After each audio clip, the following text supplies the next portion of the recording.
Hey everybody, this is Alex Benego with bcreating TV, and in today's episode we're going to be going over how to create this iOS 7 styled blur. So this that I'm pulling up right now that you're looking at is actually for an app that I did called Hunt, and as you can see it has a very specific blur that I stole style from the iOS 7 look.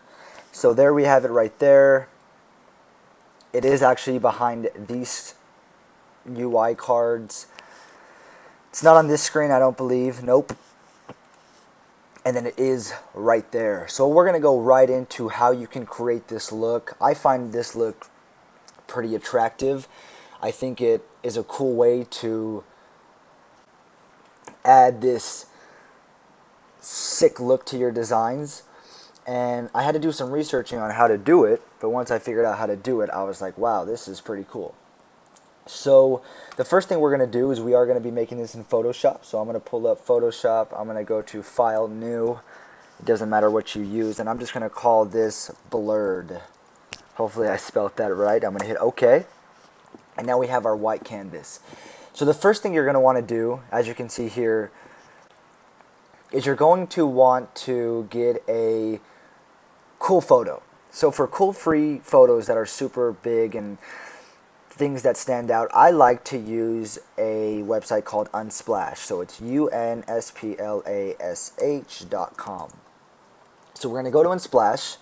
I like to hit this little 4 square just so I can see a bigger variety.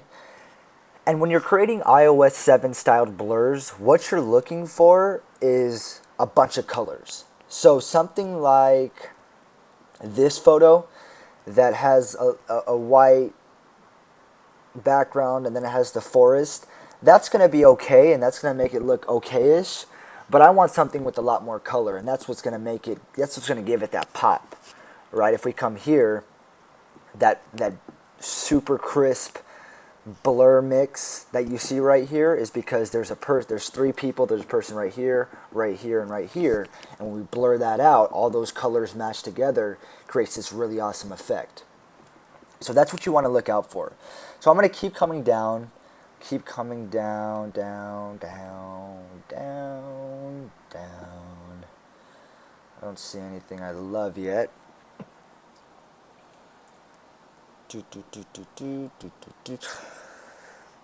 Okay, here we go. So this is a photo with a lot of people, a bunch of different colors, right? We have a red here, it gets super bright here, it's dark over here. So I like it. So what I'm going to do is I'm going to right click on my mouse, I'm going to copy image, or you can slide it to your desktop and then slide it into Photoshop. I'm going to come back into Photoshop and I'm going to hit Command V on a Mac. That's going to paste my image there. So now what I'm going to do is I'm going to make it a little bit smaller, and this is what you're going to do. So we have the image. First thing you're going to do is you are going to put a white overlay above the image, okay? Completely white. And then what you're going to do is you have this one above it, right? That's fine. It's right above it, right here. You're going to hit Alt and click this and drag this below the layer 1. What that's going to do is duplicate the rectangle 1 right here and paste it under there. If that's too confusing for you for whatever reason, you can always, I think, go right click, duplicate layer, hit OK, and then drag below that. Okay, so I'm going to hide this just to show you what's going on.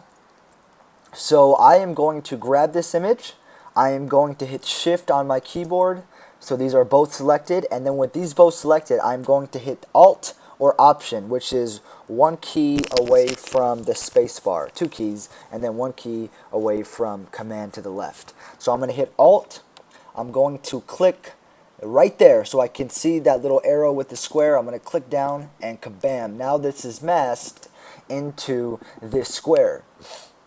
Okay, so now what I'm going to do is I'm going to select this photo. I'm going to go up here to Filter, Blur, Gaussian Blur. Okay, and there you have it. That's really blurry. That's like you have no idea what the heck the photo is behind that. I like to bring mine to 25. 25 is a good blur radius for me. I like that 25 number. If you want to make it more blurry so you can't tell what's in the background, just increase that. Okay, if you want to make it less blurry, well, you increase that. But I'm going to keep mine at 25, then I'm going to hit enter or OK, and there you have that. So now we have the actual blur, right? We have the blur, but I'm going to go back to my design. If you can see, it's really light, right? If we put black text over it, let's see what happens if we put black text over this now.